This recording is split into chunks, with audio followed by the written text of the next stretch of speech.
Barakatah Yahweh, Yahweh Barakatah Yahweh, Yahweh Yahweh Yahweh Shem Yahweh.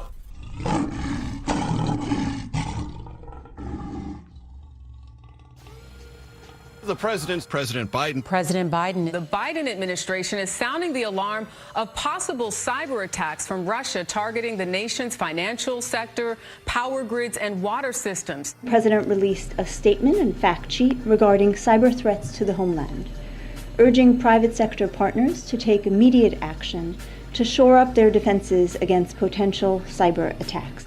If Moscow shuts down the grid, millions could be left without light, heat, refrigeration, water, phones, and internet. The White House is monitoring our own critical infrastructure after 2 Department of Homeland Security warnings last month about threats to our grid. One noted Russia has proven its ability to use cyber attacks to shut down electric grids and compromised U.S. energy networks. We've been looking at the grid for months, and we're surprised to learn how vulnerable it is. And Shalom is the brother Hadab Yah from the GMS Mobile Camp, coming at you with another lesson. And before I get started, I want to give all praise, glory, and honor unto Yahweh, Bahashem, Yahweh Shah, Bahashem, Kakwadash. Double honors to the apostles and elders of Great Millstone who teach and rule well. Peace and blessings to the hopeful elect that is scattered abroad, teaching the truth and sincerity. To you, I want to say Shalom. And this is a lesson title that I meditated on because we tell Jake was coming down the line, on the people of the earth. But in this particular case, American power grid is being cut by hand, cyber attacks, or an EMP. Either way, Americans are going to be in the dark, and that's why I came up with this title. Salakia. And that's why I came up with this title, Are You Afraid of the Dark? And that's a rhetorical question because for the most part, we all are scared of the dark, most of us, but how much more when you being hunted and fighting for your possessions, man, even fighting for your life, we keep telling you, it's about to get real bad, but y'all focus on T.I., being a comedian or keeping up with the Kardashians, with Kanye and his demonic self. You're talking about ASAP Rocky cheating on Rihanna now, or either that guy from that Empire TV show, Jesse Smollett, we talking about his single, about him speaking on his little sodomite false flag attack, Hey, Esau got the world right where he want him, man, and that is focusing on the things that doesn't matter. But I know this dude, that's the cousin of this female that I'm, currently in a relationship right now. He call her, often, and start to talk about, the world ending and the wars. And, I talked to her about this stuff already, So it ain't nothing new that he telling her. But, he goes on to say how he going to go overseas and be safe. And he going to get him a boat and watch America be destroyed while he, out there in the middle of the ocean, where he talking about earthquakes and stuff that's going to happen, trying to quote scriptures and link them, with what's going on today. But my thing is, you've been listening to a camp, so why you haven't repented? But instead, you trying to run from the Lord's judgment, and it's the Lord's judgment. But he is the purpose of this lesson, because he said America is not going to be in total darkness, from the power grid collapse, which Biden is currently telling Americans about Russia cyber attacks and the power grid being vulnerable, on our local news, But, hey, we know Russia is not going to, be the cause of it. They just need someone to blame it on, man. So, this is Romans chapter 3, verse 3. It say, For what if some did not believe? Shall their unbelief make the faith of God without effect? God forbid. Yeah, let God be true, but every man a liar. As it is written, that thou mightest be justified in thy sins, and mightest overcome when thou art judged. Right? The Lord doesn't care if you believe in his prophecies or not, man. You know, it's still coming to pass, man. You know, because the Lord's word are faithful and true, man. They don't come back void, man. But this is Jeremiah 11:11. It say, therefore thus said the Lord Yahweh, behold, I will bring evil upon them, which they shall not be able to escape. And though they shall cry unto me, I will not hearken unto them. All right, Jake, you won't be able to escape this, man. Whether you go over there across seas, or you be out in the middle of the ocean in your little boat, you know, your little canoe, your little kayak, or whatever you trying to get, man. Hey, you won't be able to escape his judgments, man, no matter what you do accordingly. But if you repent and offend less, hey, you're gonna have a better chance of escaping this destruction if you was to return back to the Lord sincerely, man. You know. This is Amos 5:18. It say, woe unto you that desire the day of the Lord Yahweh. To what end is it for you? The day of the Lord Yahweh is darkness and not light. Right, you will find no good in the day of the Lord, which is Jacob's trouble, man. It say, as if a man did flee from a lion and a bear met him, or went into the house and leaned his hand on the wall and the serpent bit him. You know, hey, that is the way our people think, man. You know, they think that their carnal decisions are going to save them, you know, whether it's fleeing the country or picking up guns. You know, everywhere you turn is going to be death, man. But verse 20, it say, shall not the day of the Lord Yahweh be darkness and not light, even very dark and no brightness in it? Right, man, even very dark and no brightness in it, man. This is twofold, literally dark, man, and literally evil, man. No good things, man. Hey, you won't be able, you won't be able to see, man. You know, the lights is gonna be off here in America, man. But this is Revelation 12:12. It say, therefore rejoice ye heavens, and ye that dwell in them. Woe to the inhabitants of the earth and of the sea, for the devil is come down unto you, having great wrath, because he knoweth that he have but a short time. Hey, Esau is the devil the Bible speaks, or you know, which means deceiver, and that's what he done, man. He deceived the whole world, and he continue to do it today, man. You know, blaming it on Russia, man, China, man. You know, blaming it on everything but him. You know, they want total control of the people, so they pushing towards their new world order, you know, more and more. So when they do cut the grids, it's going to be what they call the Great Reset, man. Cause hey, hey, everything's gonna reset, man. Then that's when they gonna come with their digital currency, man. That's when they gonna come with their mark of the beast, man. You know, and when they do cut the grid, hey, that's gonna cause the people to kick into survival mode, looking for food and everything else to survive. You know, whether it's your belongings, whether it's their belongings or the neighbors. You know, they're gonna be doing this day and night, man. And death is going to be on a large scale in that day, and even more at night. All right. But this is Proverbs 16:4. It say, the Lord Yahweh hath made all things for himself, yeah, even the wicked for the day of evil. The Lord is in control of all things, man. Hey, he never stepped back and let the Edomites do whatever they wanted to do, or nobody else for that matter, man. All right. Hey, the wicked is the so-called white people, man. They're the border of wickedness, man. And he created them for the day of evil, which is the times that we are in and we're heading into, man. But this is 2 Esdras 15:19. It say, a man shall have no pity upon his neighbor, but shall destroy their houses with the sword, and spoil their goods because of the lack of bread, and for great tribulation. Hey, this is what the earth is coming to, man. It's not coming back to normal, man. You know, not peace, but death and destruction, man. All right, and from there we're going to that to the book Wisdom of Solomon, chapter 17. You know, and this was a time back in physical Egypt. You know, over there in Africa. But verse 1 it say, for great are thy judgments, and cannot be expressed. Therefore unnurtured souls have erred. For when unrighteous men, which is Egyptians, thought to oppress the holy nation, which is Israel, which is us, the southern kingdom and the northern kingdom, the so-called blacks, Hispanics, and Native Americans, man.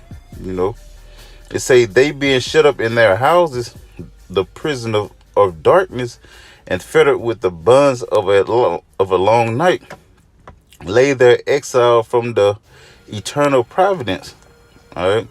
And this is the plague that the Lord put on them, in Exodus in the 10th chapter, where the Lord told Moses to stretch out his hand towards heaven to bring darkness over Egypt, which it may be felt for 3 days that they wasn't, able to see nothing. It was just that dark, man. That's why they were shut up in their houses and prisoners of darkness for, a long night, because it was dark as hell out there, man. And it was dark within, so they wasn't trying to go nowhere, man. But verse 3, it say, for while they supposed to lie hid in their secret sins, they were scattered unto a dark veil of forgetfulness, being horribly astonished and troubled with strange apparitions. All right. Pharaoh, he was constantly being plagued, and right after being plagued, the Lord hardened his heart, which caused him not to give Israel up. He still wanted to keep him captive, man. But it was like he had Alzheimer's or something, where he'll keep forgetting that the plagues that the Lord brought on him, and the Lord took off of him. He forget that he just been plagued, man. The Lord had him in a forgetful spirit,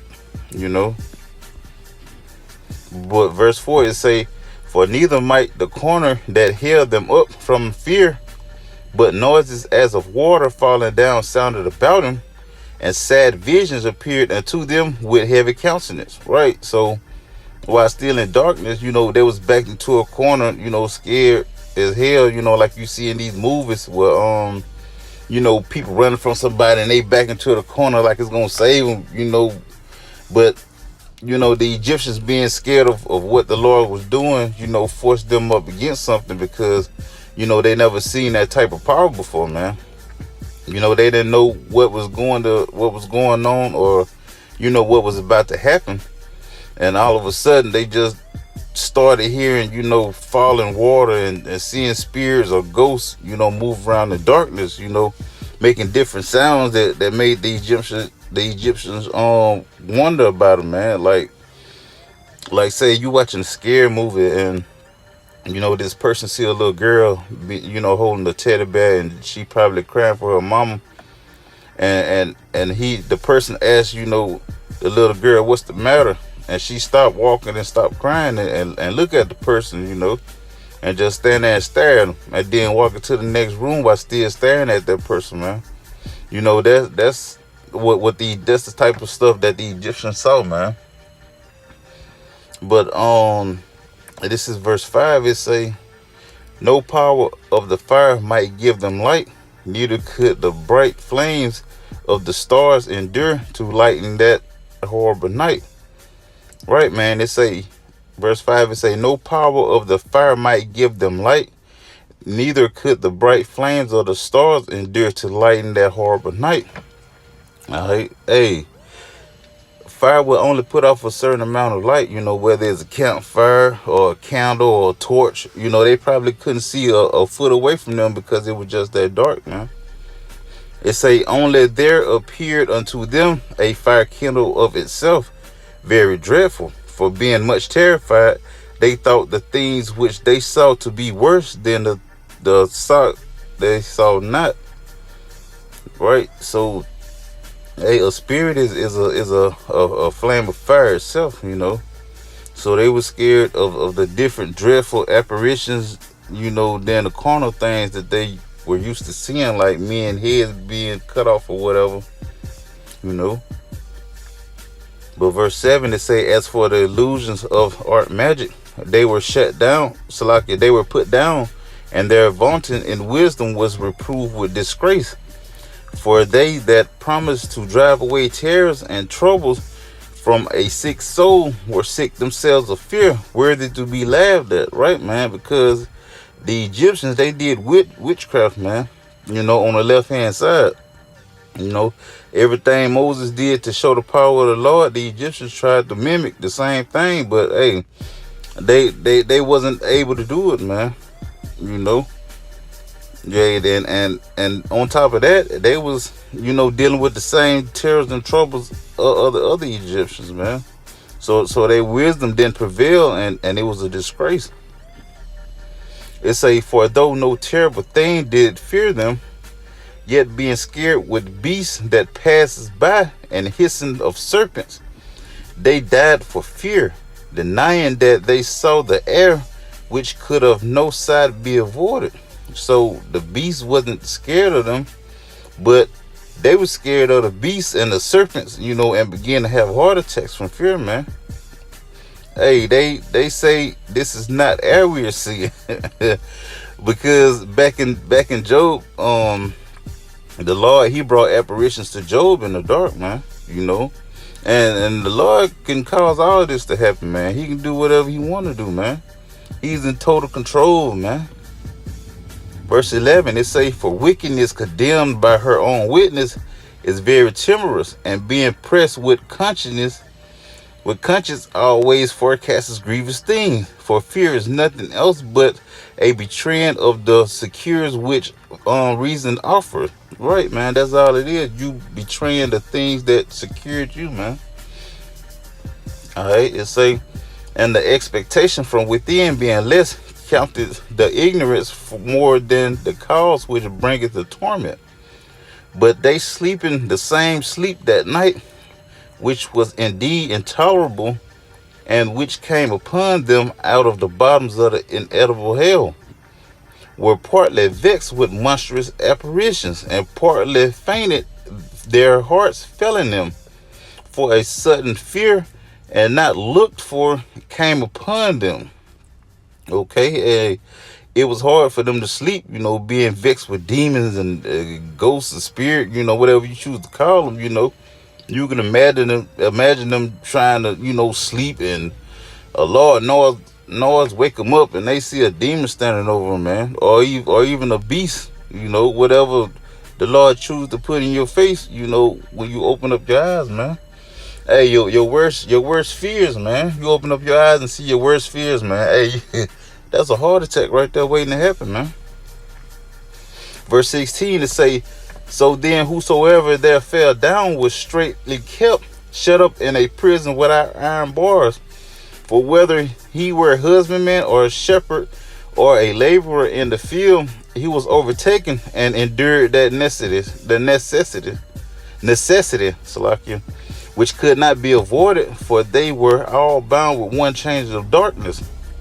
Whether it were a whistling wind or a melodious noise of birds among the spreading branches, or a pleasing fall of water running violently, or a terrible sound of stones cast down, or a running that could not be seen of skipping beasts, or a roaring voice of most savage wild beasts, or a rebounding echo from the hollow mountains. These things made them to swarm for fear. Right, man? Hey, they hearing all types of stuff, man, in the dark. And was so afraid of the things that they heard, man. Hey, that's like if you on your way to bed and you have an unexpected mouse in your house and you hear it rattling through things, you're gonna be scared as hell, man. For one, you're supposed to be at home alone by yourself, and for two, it just knocked over an empty soda can or something, man. Hey, you most likely gonna shit bricks, man. But it say, for the whole world shine with clear light, and none were hindered in their labor. And this world right here is talking about the world of Israelites, man. Exodus 10 and 22. Alright, it say, over them only was spread a heavy night.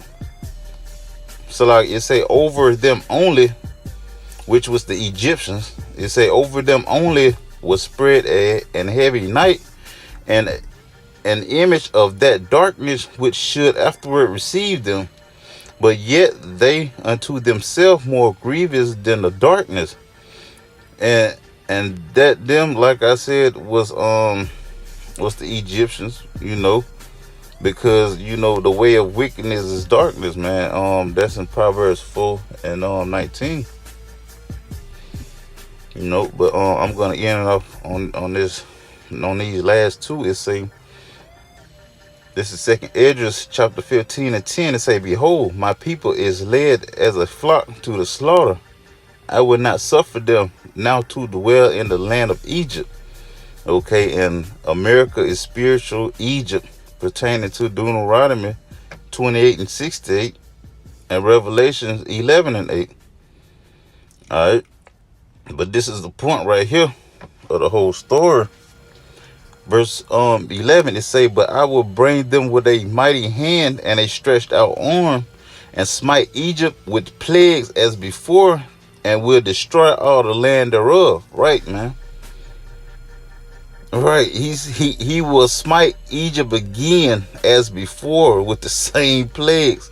Why he's saving his elect, man. That's the point, man. Hey, it ain't nothing new under the sun, man. And then we heading into that time again, man. Hey, where he gonna catch the Americans into darkness, man. But Lord willing, this was edifying. To you, I want to say shalom.